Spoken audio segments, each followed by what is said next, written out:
Hello दोस्तों, आशा करता हूँ आप सब बहुत अच्छे होंगे। कहानी अच्छी लगे तो लाइक और सब्सक्राइब करिएगा और बेल आइकन पर ज़रूर प्रेस करिएगा। तो चलिए पढ़ते हैं आज की कहानी की ओर। बड़ी मुश्किल से मैं सो पाया था। आज अचानक मौसम का मूड बदल सा गया था और बेमौसम ही तेज़ बारिश शुरू हो गई थी। साथ ही साथ हवाएं भी तेज़ चल रही थी।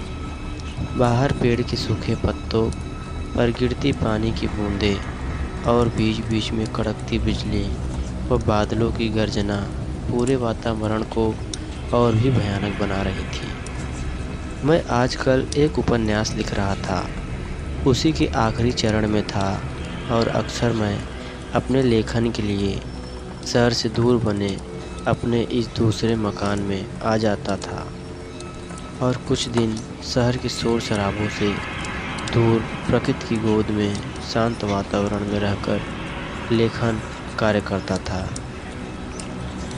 मुझे ये जगह अपने लेखन के मुफीद लगती थी। उस रात भी लिखते लिखते मुझे कुछ समय का पता न चला और जब लेटा तो रात के 11:30 बजे थे। यूँ तो मुझे लेटते ही नींद आ जाती है, पर न जाने क्यों उस रात काफ़ी देर तक जागता ही रहा, करवटें ही बदलता रहा। काफ़ी देर में नींद आई। अभी आंखें ठीक से ढकी भी नहीं थी कि दरवाजे की घंटी ने उठने को मजबूर कर दिया। घड़ी में देखा तो रात के 1:15 का वक्त हो रहा था। इतनी रात कौन हो सकता है, मेरे मन में ख्याल आया। दरवाजे की बेल लगातार बज रही थी। मैं सोचते हुए दरवाजे पर पहुंचा। कौन है? मैंने ज़ोर से पूछा। सर प्लीज़ दरवाज़ा खोलिए, हमें थोड़ी हेल्प चाहिए, प्लीज़ हमारी मदद कीजिए।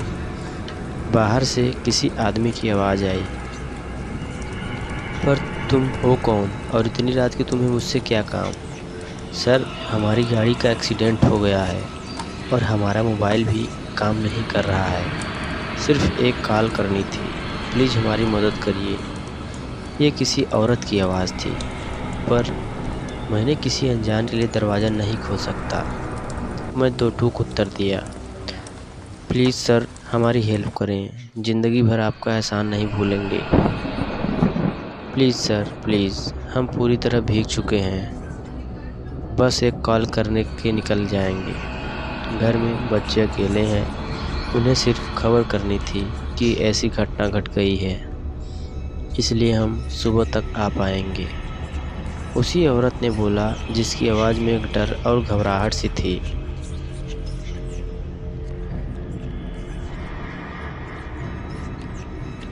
सिर्फ एक कॉल करवा दीजिए प्लीज़, मौसम भी बहुत ख़राब है और मेरी पत्नी की तबीयत भी ठीक नहीं। Sir please help me please, आदमी ने बड़े ही विनती के भाव में बोला। मेरा दिमाग में एक अनजानी सी दस्तक हो रही थी। फिर दिल में पता नहीं क्यों इंसानियत भी पैदा हो चुकी थी। मैंने मौसम को देखते हुए सोचा कि अब ये कहाँ जाएंगे बेचारे, साथ में एक लेडी भी है और रात का समय है। वैसे भी उन्हें सिर्फ एक कॉल ही तो करनी है। रुको खोलता हूँ। 2 मिनट और मैं सीधे अपने कमरे में गया और अलमारी से अपनी रिवॉल्वर निकाल कर जेब में रखा कि अगर कुछ अनहोनी हुई तो काम आएगा। लौटकर आकर दरवाज़ा खोला तो सामने एक जोड़ा खड़ा था।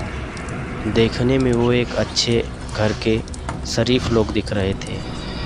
आदमी ने नीले रंग का सूट और औरत ने साड़ी पहन रखी थी।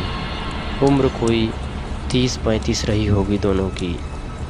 वो पूरी तरह बारिश में भीग पानी से तरबतर थे और औरत को ठंडी भी लग रही थी क्योंकि वो काफ़ी सी जा रही थी। मैंने उन्हें अंदर आने का इशारा किया। वो दोनों अंदर दाखिल हुए। उनके अंदर दाखिल होते ही एक ज़ोर से बादल गरजने के साथ साथ तेज़ बिजली चमकी, जैसे कहीं पास में ही बिजली गिरी हो। मैं उस तेज़ आवाज़ से चौंक पड़ा और तेज़ी से दरवाज़ा बंद कर दिया। अंदर आते ही उन्होंने बोला, thank you so much sir, आपने हमें परेशानी से बचा लिया। उस आदमी ने बहुत ही कृतज्ञता से बोला, कोई बात नहीं, आप दोनों बैठिए, मैं तौलिया लेकर आता हूँ। अरे नहीं, आप परेशान मत होइए, ऐसे ही ठीक है, आदमी ने बोला। नहीं, कोई बात नहीं, आप लोग भीगे हुए हैं, ठंड लग सकती है। इतना कह मैं तौलिया लेने जाने ही वाला था कि अचानक कमरे की खिड़की के पल्ले से तेज़ी से खुल गए और बारिश के बूंदों के साथ तेज़ हवा मेरे शरीर को ठंडा करती चली गई। मैंने तुरंत खिड़की को बंद किया और तौलिया लेने चला गया। मुझे कुछ अजीब सा माहौल महसूस हो रहा था। ऐसा लग रहा था कि जैसे मुझसे जैसे कोई गलती हो गई। ये विचार आते ही मेरे हाथ मेरी रिवॉल्वर के दस्ते पर पहुंच गए। शायद मैं निश्चिंत होना चाहता था।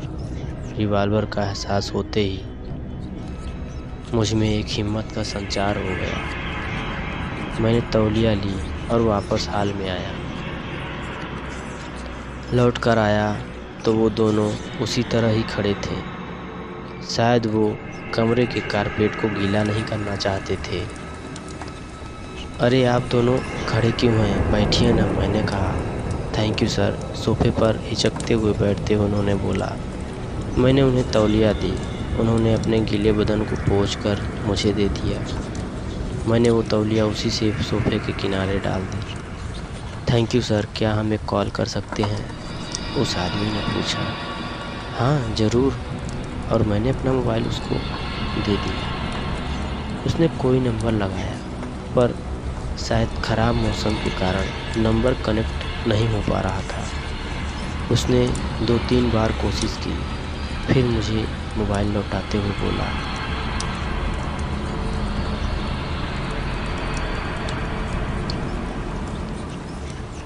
नंबर नहीं लग रहा, शायद मौसम ख़राब होने की वजह से। उसने थोड़ा चिंता भरे स्वर में बोला। अब क्या होगा, उसकी पत्नी बोली। उसके चेहरे पर भी चिंता और घबराहट की लकीरें साफ साफ दिखाई दे रही थी। वो आदमी खामोश रहा। शायद वो कुछ समझ नहीं पा रहा था। मैंने उसे यूं ही पूछा, वैसे हुआ क्या? हम लोग खंडाला से आ रहे थे। आते हुए देर हो गई थी, मौसम भी ख़राब हो था। आज आपके घर के करीब ही अचानक गाड़ी से नियंत्रण खो गया और वो एक पेड़ से टकरा गई। वो तो गनीमत है कि हम दोनों को कोई चोट नहीं आई। हम परेशान थे, दूर तक कुछ भी नज़र नहीं आ रहा था। पैदल ही हम मदद की तलाश में चल पड़े कि आपका घर नज़र आया। मदद की उम्मीद से हम यहाँ चले आए।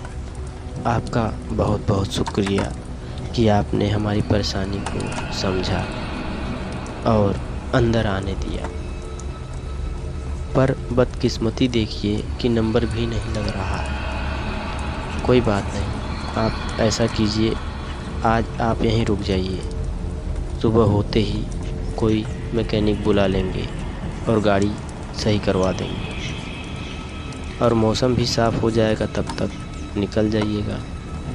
मैंने उनकी परेशानी और हालत देखते हुए कहा, अरे नहीं सर, आप क्यों परेशान होते हैं, हम गाड़ी में ही रुके रहेंगे। उस आदमी ने जवाब दिया, अरे नहीं, ऐसी कोई बात नहीं, आप इतनी रात को कहाँ जाएंगे, मौसम भी ख़राब है। एक काम करिए, आप सुबह होते ही चले जाइएगा। ना जाने में किसी भाव में आकर यह सब कह दिया। पर सर, तकल्लुफ़ मत कीजिए, आप दोनों आराम कीजिए। इतनी बारिश और रात भी है और आपके पास आपकी पत्नी भी है। ऐसे में बाहर रहना ठीक नहीं। आप यहीं रुक जाइए, मैं आपके सोने का इंतज़ाम करता हूँ।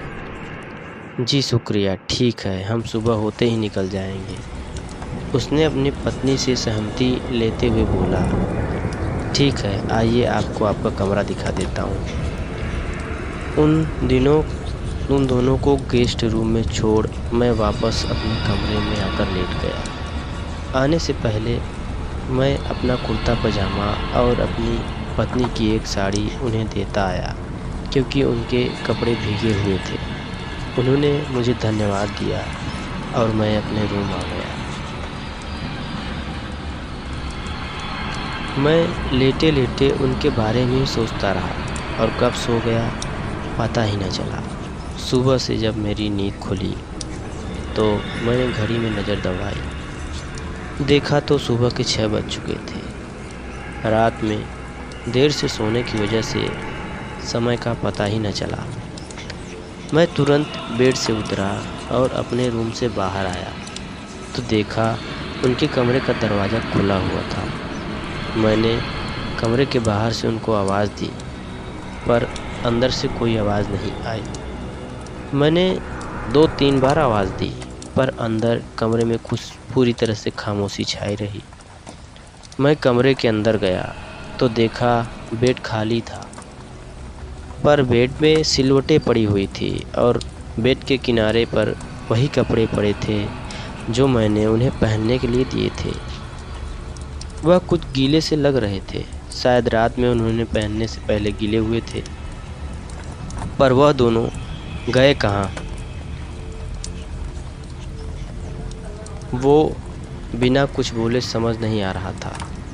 मैं कमरे से बाहर आया, पूरे घर में ढूंढा, एक एक कमरा चेक किया, पर वह कहीं नहीं थे। मैं बाहर निकला तो देखा बाहर का दरवाज़ा खुला हुआ था। बाहर निकलकर देखा तो कोई नज़र नहीं आया। न जाने कहाँ चले गए थे वो दोनों बिना कुछ बताए। मैंने सोचा कि शायद मुझे सोता हुआ देखकर मुझे डिस्टर्ब नहीं करना चाहते थे और बिना बताए ही चले गए। मैंने अंदर आकर एक बार पूरे घर को फिर से चेक किया, पर उनका कोई नामो निशान नहीं था। कुछ देर तक मैं उनके बारे में सोचता रहा, फिर किचन पहुंचा, अपने लिए कॉफ़ी बनाई। तब तक मैं अखबार वाला अखबार डालकर चला गया था। मैंने अखबार को उठाया और बरामदे में पड़ी कुर्सी पर जाकर बैठ गया। मुझे उनका इस तरह बिन बताए जाना कुछ अजीब सा तो लग रहा था, पर उन बातों को दिमाग से झटक कर मैंने अखबार का पहला पन्ना पलटा और सरसरी निगाहों से पढ़ने लगा कि उसके एक कोने पर मेरी नज़र पड़ी, जिसमें किसी एक्सीडेंट की खबर छपी थी। उस खबर को देखकर मुझे उन दोनों की याद आ गई। मैंने उस खबर को पढ़ना शुरू किया तो देखा कि वह तो मेरे घर के पास ही कोई खबर है। वो एक्सीडेंट मेरे घर के पास ही हुआ था। शायद वह उन्हीं दोनों से जुड़ी खबर थी। मैंने उस अखबार को पूरी पढ़ना शुरू किया और जैसे जैसे मैं आगे बढ़ता गया मेरे दिल की धड़कन बढ़ने लगी, गला सूखने लगा। न जाने क्यों मेरे रोंगटे खड़े हो गए थे। मैं समझ नहीं पा रहा था यह खबर सही है या जो कुछ मेरे साथ हुआ वह सही था। उस खबर में ऐसा ही कुछ लिखा था। उसमें लिखा था कि मेरे घर के पास एक कार का एक्सीडेंट हुआ था जिसमें 2 लोग सवार थे। उनकी कार किसी पेड़ से टकरा गई थी। उनमें से एक आदमी था और एक औरत, दोनों पति पत्नी थे और उन दोनों की घटनास्थल पर ही मौत हो गई थी। उसी खबर के बगल में उन दोनों की तस्वीरें छपी हुई थी। उन तस्वीरों पर नज़र पड़ते ही मेरा हलक सूख गया। मेरे हाथ से कॉफ़ी का कप ज़मीन पर गिर गया, टूटकर बिखर गया। वह तस्वीरों तो उन दोनों की ही थी। कल रात मेरे घर आए थे जो, वही औरत, वही आदमी, बदन पे वही कपड़े जो कल रात को पहने हुए थे। मेरा गला सूख गया। मैं चीखना चाहता था, पर जैसे मेरी आवाज़ मेरे हलक में अटक गई हो। मेरा खून जमने लगा और मैं अपने होश खो बैठा। मुझे होश तब आया जब मेरे घर के काम करने वाली मेड आई और उसने मुझे हिलाया डुलाया, मेरे चेहरे पर पानी के छींटे मारे। मुझे इस हालत में देखकर वह भी घबरा गई थी। उसने मुझसे पूछा, क्या हुआ साहब, आप ठीक तो हैं ना? आपकी तबीयत ठीक है? आपका चेहरा बिल्कुल पीला पड़ चुका है। डॉक्टर को बुलाऊं क्या? नहीं नहीं, मैं ठीक हूँ, बस कल रात को ठीक से सो नहीं पाया था, इसलिए शायद मुझे नींद आ गई हो। तुम अपना काम करो। मैं उससे कुछ बताकर उसे डराना नहीं चाहता था और बताना भी नहीं चाहता था। क्या मैं अब भी यकीन नहीं कर पा रहा था कि कल रात को मेरे साथ क्या हुआ। मैं डरता हुआ उसी कमरे में पहुंचा जहां वह कपड़े पड़े हुए थे जो मैंने कल रात को पहनने के लिए दिए थे। वह कपड़े अभी भी उसी तरह पड़े हुए थे। मैं डरते हुए उनके नज़दीक गया। जाकर देखा तो कपड़े अभी भी गीले थे। सिलवटें बिस्तर पर अभी भी पड़ी थी।